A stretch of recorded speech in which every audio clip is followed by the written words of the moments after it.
Hello and welcome to another episode of Promethean Leaders.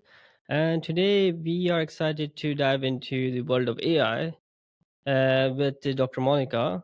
Dr. Monica holds a doctorate in social sciences, specializing in AI companions and their real world application. So, Dr. Monica, I'll let you introduce yourself a little bit more and introduce your company. And before we get into any questions. Sure. Well, thank you so much for having me on this. Really excited to have our conversation. My name is Dr. Monica Tsai. I'm the co-founder and CEO of CloudMind Software. I'll tell you a little bit more about CloudMind. So, if you can imagine a world where loneliness is a thing of the past, because there's a trusted digital companion right there, having a conversation with you, trying to calm you down, and that's the vision we have at CloudMind. Our first product, CloudCare, is focusing on supporting memory loss patients as well as their caregiver. And that's what we've been devoting the last 6 to 8 months on developing a prototype, a minimum viable product, and also test it out with different clients. So I'm sure we'll talk a little bit more about it, but the goal of it is really to make sure that there is um, the people who are experiencing memory loss. Sometimes it can be very scary, and we want to make sure that they feel like they have a companion by their side, always there, always on, and always able to support them or just chat with them. So that's a little bit more about CloudMind. As for me, I came from an HR background. I've been in human resources for the last 20 years, really learned a whole ton about people. So sometimes I said I'm in people's business. And that really helped me tremendously in terms of understanding how to build a strong team and being able to scale up for different organizations. I've worked at startup all the way through to a mid-sized organization where I help to scale them from 50 people to 750. So those are the experiences that I can bring in addition to that, I got more exposure towards how business is run, as well as the all the nitty gritty stuff behind software development, and that's how it got me into where I am today. So, let me ask you how you got the idea for CloudMind, like Mm, particularly building AI companions for elderly. mhm. Yeah. So, as you mentioned in the intro, I did my doctorate in social science. My dissertation was on how augmented intelligence can support leaders with their development. Given my background in HR, I have a special passion for leadership development, and I've always been really keen on to understanding more about AI and AI technology per se. But you'll notice that I use the word augmented intelligence rather than artificial intelligence because it's really designed to support people rather than replacing them. And my co-founder, also who is my business partner, we were chatting about sort of different usage that could be possibility. And obviously, in my dissertation, it was basically imagining a AI companion who's able to converse with the leader and help them to kind of do scenario plays. Because a lot of times, managers are putting into the situation or putting into the role without much of a guidance, and that's what the idea came from. But at the same time, my business partner and I also have some personal experiences seeing our loved ones who are getting old and experiencing memory loss or other illnesses, and just wanting to make sure that we are supporting that group as well. There's so many applications on AI out there that is supporting people on either leadership or just in general. Yet we find that there is not a lot of focus on elder care or elderly individuals, and that's where we thought, well, the population is growing older, as we all know, and there will be a point in time where we won't have enough younger people to support the elderly individuals, and that's where we were like, yeah, that's focus on that. And if we can rewind back time, I would have wished that this is available for my loved ones when they were going through challenging times medically as well. Yeah, no, I see the application and value to this product. I want to understand how it actually works in terms of companionship, right? Mm, And then, like, I understand, like, there are many AIs out there that are able to basically remind you of things, mhm. like reminds you of your meetings, remind you of your schedule and everything else, but like that's more of the basic side of things.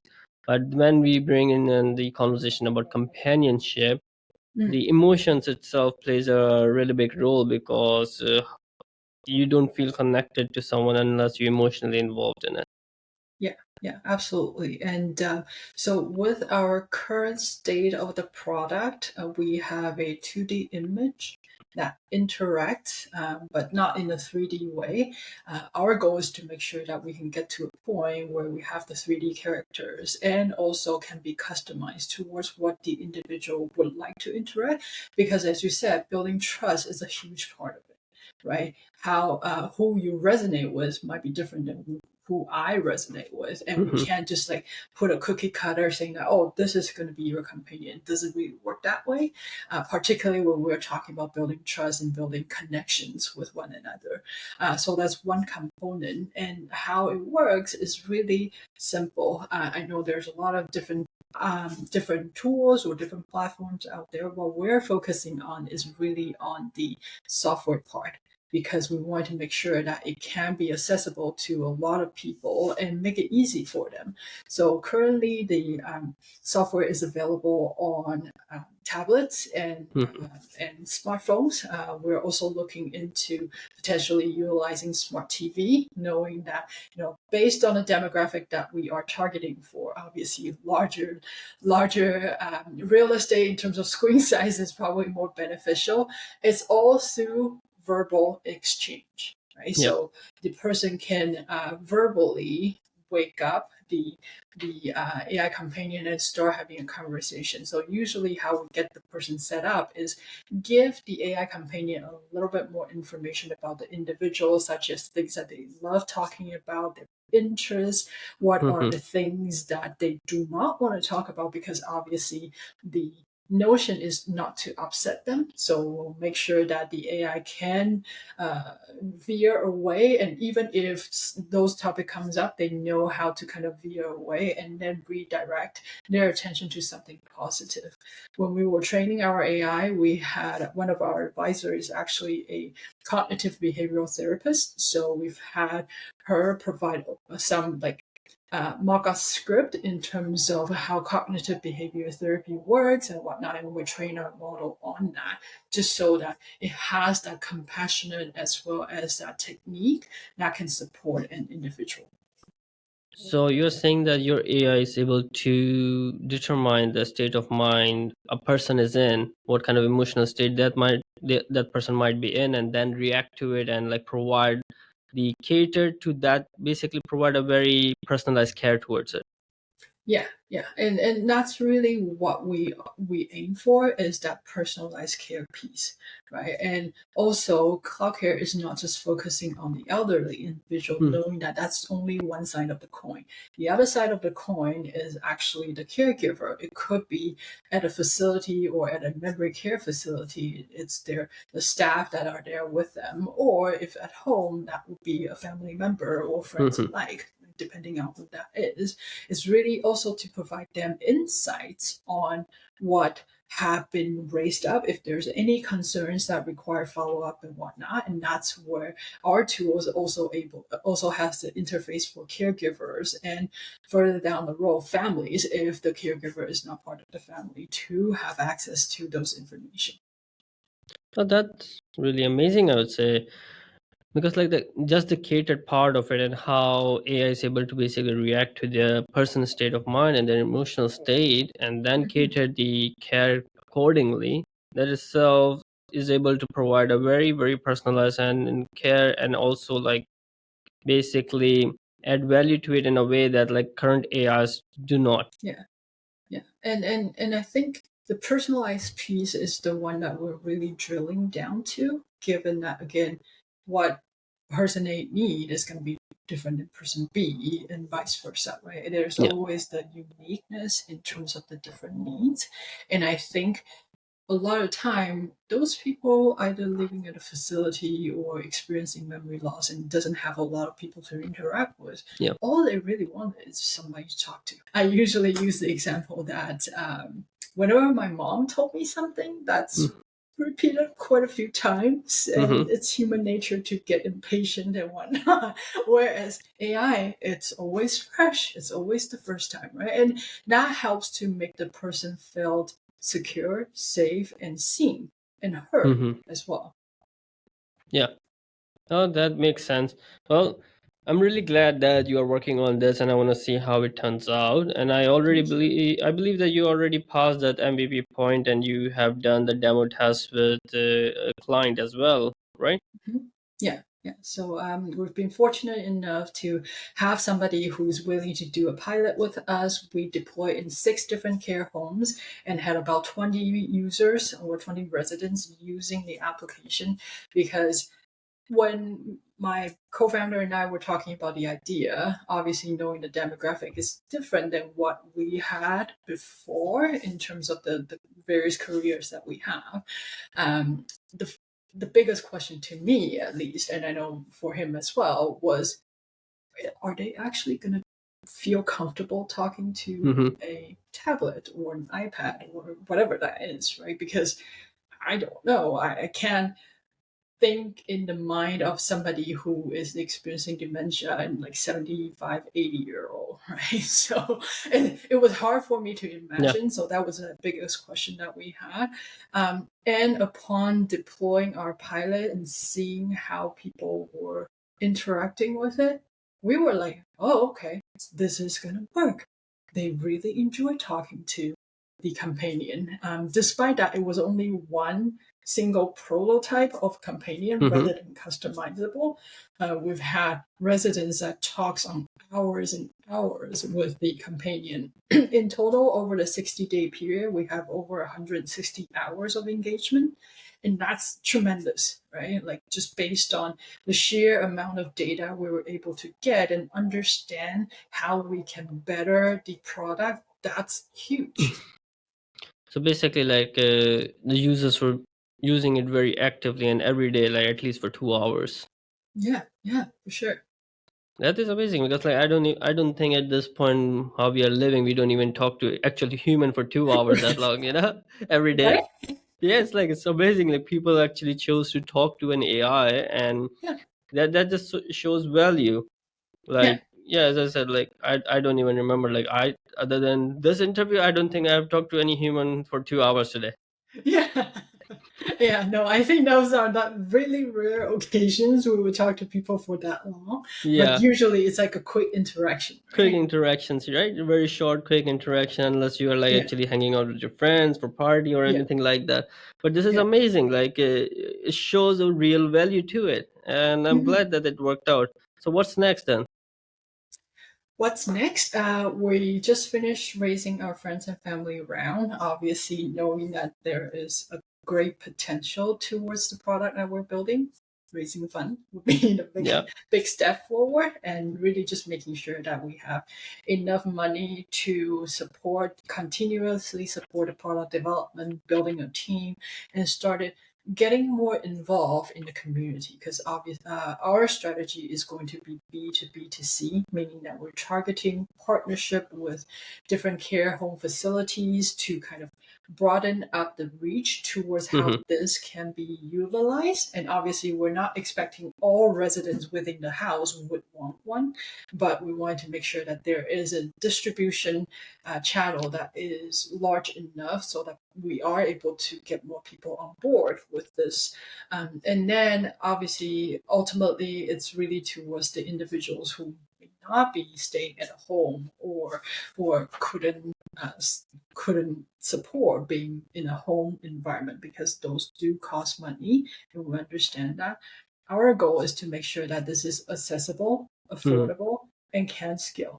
And that's where we're focusing on those pillars as we're designing the product. Have that in mind. All right. So what's the next top priority? Is it getting more Next up, users or developing more product? Like what would we do? product improvement. So improving the features, definitely one of the top priority right now, given that during the pilot, we collect a whole bunch of different feedback in terms of, hey, wouldn't it be nice if we can choose like the gender or Mm. even non-binary and the voice tones and whatnot. So those are the things that we're looking at, given that we're not developing a lot of the technology from ground up, which means that there is opportunity for us to have more events models as well as advanced technologies to integrate into what we're trying to do right now.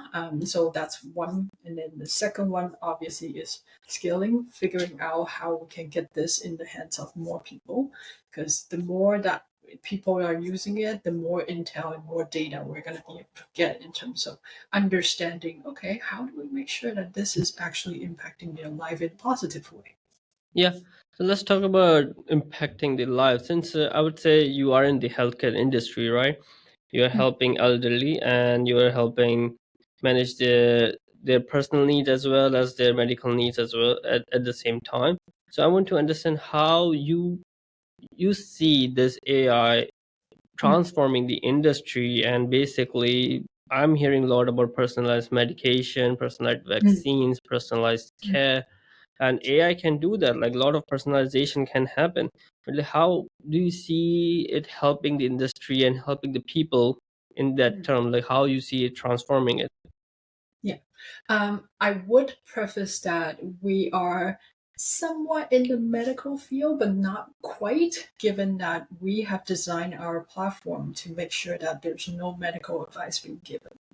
It's important because it's a lot of responsibility to make sure that we're diagnosing it right? When somebody says, I have a tummy ache, it could be a variety of different reasons. And we're not equipped enough knowledge, like in terms of experience and knowledge to provide those type of insights for the person. So it's really specifically focusing on the companionship side of things, Mm, how that could have impact into the individual's life and as well as the people around them, is that statistically over the next 5-10 years we're going to see a good amount of growth in terms of demographic shift, right? We're going to see more people getting old, and a lot of the statistics are pointing that right now one senior or one elderly individual can have maybe up to nine caregivers to provide them with support and whatnot. In a mere 10 years amount of time, what we're going to see is that number, that ratio will shift down from one elderly individual with four caregivers. mm, That's more than 15% of drop in terms of the amount of attention that they can get, right? And over, we've also heard about staff shortage, not as many people getting into the elder care space and whatnot. So this tool is designed to provide companionship to the elderly individual as well as supplementing those staff so that they don't become burned out with the amount of responsibility and care that they have to provide. Imagine that in a facility, you've got 50 elderly mm, individuals, but only 10 staff that are looking after them. None of them will be able to just sit down and then have a conversation with them hours on, right? Because they've got others that they need to take care of. So this will at least help on supplementing the mental health part, or at least the conversational companionship part, whereas the staff then can focus on their physical care because that's something AI cannot do yet. mm-hmm. But that's in reality, I think that would be a good combo, and that's where I really stress on the augmentation part because I Yeah, think that's important to know. A lot of the people think of AI as, oh my God, they're going to take away my job and whatnot, and that's where we specifically designed to have the caregiver platform so they understand, hey, we still need you and you're important in this equation. It's not just the flip side of the coin. And we wanted to make sure that we're also including them so they feel like they are also making a difference in the individual's life in a much bigger way. I see. That makes more sense. Yeah, I understand the liability part of things. If you become gets more medical towards it and giving advice on medical sides, how it can Mhm. create much of a problem for a company. Yeah. And I can see that, like, if a person is having some kind of medical emergency, AI might be Mhm. able to basically alert the first responders and alert the Yes. facility that like this person is having this problem in this Yeah. room and everything, and make sure that the information gets transferred very quickly and they are able to get Yeah. in and help the person, right? Yeah, exactly. Exactly. And that's the goal we're striving for, because ultimately it's about raising the attention or emergency whenever most needed. But knowing that there are limitations in terms of the software itself not Hmm. being able to physically taking care of somebody, we can at least utilize other functionality to make sure that somebody else will be able to step in. And help out, yeah. That makes sense. Like, I want to ask you what kind of ethical limitation you see of this technology, and basically, like, I want to also, like, in general terms, what kind of ethical limitation you see with the current AI scenario that we are seeing. The way I understand it best is that data in, data out, Hmm. right? So it really depends on what kind of data is being trained on, and then obviously it would speak different type of information and whatnot. There are so many LLMs out there right now. It's really hard to tell. Okay, where do they actually grab all the information? And some of them are better than others for certain aspect. And I think from the ethical standpoint, we've been very much paying attention to any of the privacy, confidentiality, AI Act, and whatnot. It seems to me that the EU or in Europe, they're much more advanced in thinking about that. And that's been something we're keeping an eye out on, just making sure that there is enough knowledge and also making sure that we're compliant to it. The other part I think about ethical AI is really being as transparent as we can, Hmm. right? Being able to say, okay, these are the things that we're collecting. This is how we're training our model. Because again, at the end of the day, the more transparent we can get, people will feel much more informed and hopefully feel more comfortable sharing whatever they are sharing. Because I think I would put my hand up as well.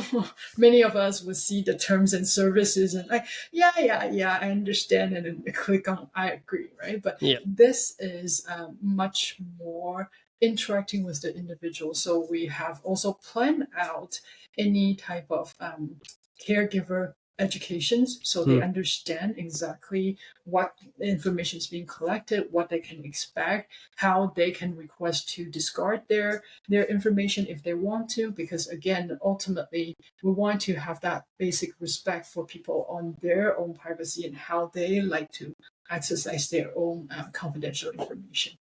I see.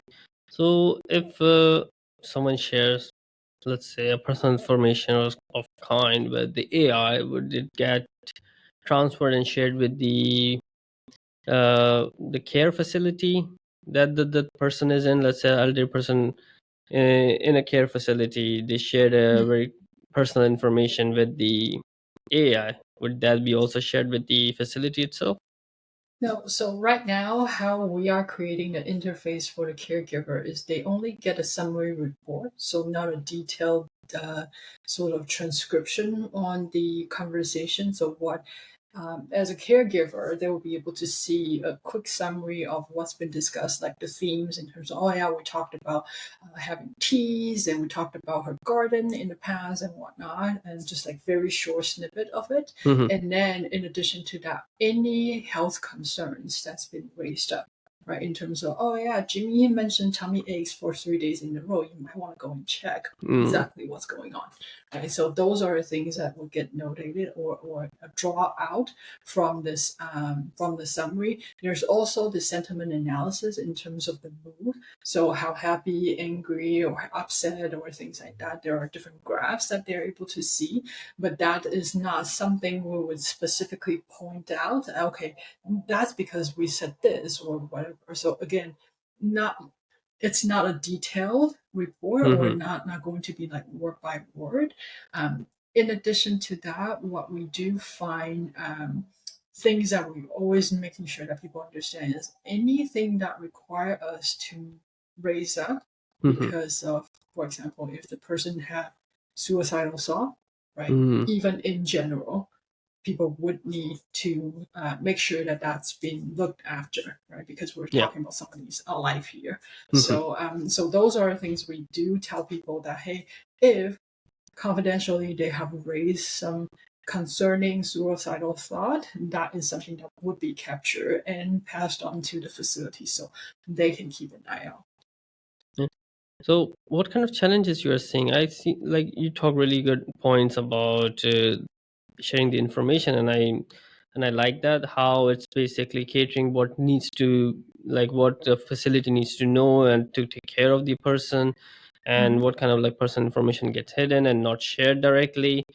But what are the challenges you think you are seeing now and what you will see in the future? We have seen a lot of pushback or challenges on that, I think, but I can envision that there will be days where a person wants to see, like, for example, a family, they want to Hmm. see, hey, I want to see exactly what they've been talking about, right? Yeah. So we need to really draw clear and make sure the education part of the family is also done well. Is that, yeah, I understand you wanted to see that. At the same time, there are limitations just based on confidentiality and whatnot. The population or the demographic that we're dealing with is also slightly different, given that the people who have memory loss, sometimes they would Hmm. already have assigned somebody else to make decision for them, right? So we have to figure out how we can best accommodate those requests without infringing personal information as well as private information to them. I see. So there are a lot of challenges. I would say, like you have to be very careful with what the information sharing part itself is very tricky, because Mhm. as a family they might want to know like what exactly they are saying and what kind Yeah, of information is being shared, and yeah, have they said anything that they need to yeah. know. So, and then the facility itself would need to know about like what kind of medical emergencies or medical Mhm. related things that have been shared. So it's like you have to deal with a lot of things here. Yeah, yeah. And I think as we started to further the different features that the product has, we may be able to address some of the questions or concerns or even challenges that there could be. The other way that we're thinking about it is also partnering or establish some APIs with other platforms that Hmm. are focusing on other parts that our current platform is not focusing on. An example I can think of is fall detection, right? Our software is not designed to do that. And I know there's a whole ton of really good platforms out there Hmm. already that does that, right? So how can we partner together to make sure that the person is also getting that benefit to have those extra care around them? Yeah, but I think there's a tremendous amount of opportunity in this area. And I think there are also a lot of the unknowns that Yeah. I don't know yet, which is what makes it exciting because obviously, as we face those challenges or when those questions come up, then we'll have to figure out, okay, what is the right thing to do? Because Yeah. ultimately, we want to make a positive impact, whether it's to the elderly individual or to their caregivers and families, right? So we would strive to do some what is right versus what is good for the business. Obviously, you have to wait it a little bit, but I think what is right is should be the front and center. I get that. I understand that totally. I want to ask you, um, what kind of challenges you see integrating this technology into the market? Like, I know that you have already done a successful pilot program and a lot of success with the active users and everything, but like, Mhm. still, I would see there might be a pushback relatively because AI is advancing really well and people are accepting it really well. But when it comes to companionship, we Mhm. have seen pushback previously from people, because then they talk a bit more about like how artificial it is and how dependent a Mm. person can get on things like that. So I Right. want to ask you what kind of challenges you see integrating your technology into the market. Yeah, I think those would be similar challenges that we will also see. And again, we're coming in with a mindset that not everybody's going to want this. Hmm. Okay, that's just a fact. Just like some people would prefer iPhone versus Android phones, and some people prefer not having a smartphone at all, right? And so it's not something we can just put on somebody and said, hey, use this, right? So there needs to be some acceptance, like basic acceptance towards how to work. And there could also be that somebody use it for a couple of days and decide that, no, this is not for me. And that's okay, right? Because again, if we're talking about personalized care, that's Yeah. part of it. They don't want that care. And that's fine because that's their choice. So I think we're more eyeing on the longer term in terms of the overall impact, as well as how some people are just going to have be more receptive towards something like this and then talk to it in hours. The one story I really liked, which can kind of magnify what our mentality is there's a little girl at the beach. There's basically saving one starfish, and Hmm. that is a story I also share on my Substack as well. And a gentleman passed by, and he's like, well, but there's so many. How can you save so many? And the little girl was like, well, but at least I saved this one. That's a difference, right? And I think that really tells you we're not looking for an overnight success where everybody's going to be using this. Instead, we want to see people who really treasures or really values that connection and be open to having that connection benefit from it and have a healthy impact on them as well as their caregivers. Oh yeah, no, I see that, and I heard that story before. It's really lovely story. It Yeah. tells you about like not getting disheartened by seeing how little a difference you're making. You have to see more about like how you're making a difference, rather than like, oh, if Yes. it's gonna make a difference to a huge population or not. If it makes a difference to even a one person, it's important to do it. Yeah. Yeah. For sure. Yeah. Thank you so much, Dr. Monica. Like, it's really great to talk about this new technology. I'm really excited. The first time I met you and you told me about this, and I was like, oh, I want to know more about this and Yeah. how it's gonna go. And now you have already done your pilot program and Yeah. everything, and now you are going towards basically improving the product and also launching it in a few other uh, fa- elderly care facility. So Yes. I want to see how that goes, and hopefully that turns out well. Yeah, no, thank you. And again, thank you so much for having me here and let me share a little bit more about what we're doing. I am very passionate and really excited about what the product can make a difference, even if it's just one person or two or just a few, and I think that will opens up a lot of the possibilities that are out there, and also using AI as an augmentation rather than replacement. That is our ultimate goal here. That's amazing goal to have, and I will follow up. I'll keep following up with you, keep tracking Okay. it, how things are going, and then we can do another show when you made a huge success. Yeah, we Yeah, shall. we shall do that. Well, Yeah. thank you so much, Dr. Monica, for coming on the Right. show and talking about the cloud mind and how it's changing the AI companionship. And I'm looking forward to seeing it grow. Thank you. Great. Thank you so much.